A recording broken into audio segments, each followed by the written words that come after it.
Magandang morning mga ka-beauties. Ayan, magpapakilala muna po ako. Ako nga po pala si Janet or you can call me Jen for short.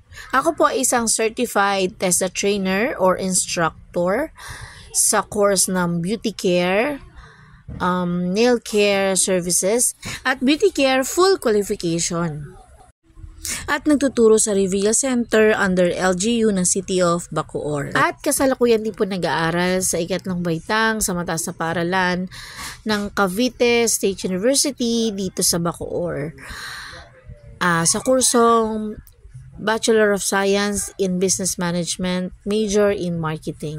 Bata pa lang ako, mahilig na akong linis ng mga kuko, magpaganda, magpolish, yan po yung hilig at hobby ko nung naging dalaga na rin po ako hanggang sa magkaanak po ako.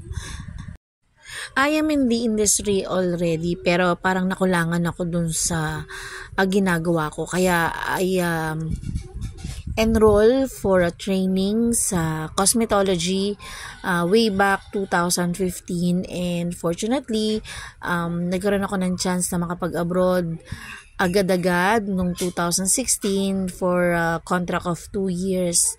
At yun na nga, dun nagsimula yung mas malalim pang pangunawa sa pagpapaganda.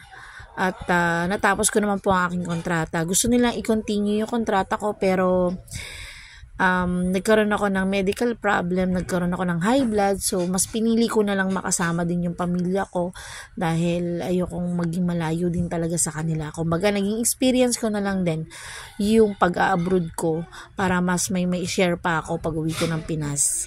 So ayun na nga, dahil nga passion ko siya at mas pinili ko siyang maging aking future, may mga mabubuting tao naman na tumulong sa akin to make my dream come true, na makapagturo ng aking habit, no, yung aking hilig, yan. Sa totoo lang, mas mahaba pa yung oras namin sa pagtuturo at pagtatrabaho kumpara sa na-spend namin sa aming mga anak at to our family. Katulad ng every Saturday, ayan, imbis na magpapahinga kami, ito, maglilinis kami ng bahay, maglalaba, magluluto for our kids and families.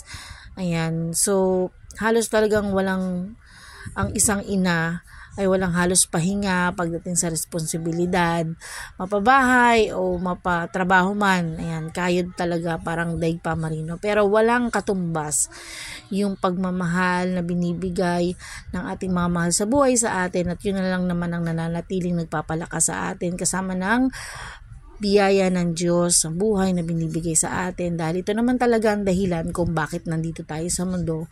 Maging mabuting tao, mahalin ng ating mga mahal sa buhay, no, at sumunod sa kanyang mga utos, na mapabuti ang ating kabuhayan, mapalupa man o ayun, spiritual. So siya, bye-bye. Salamat sa panonood.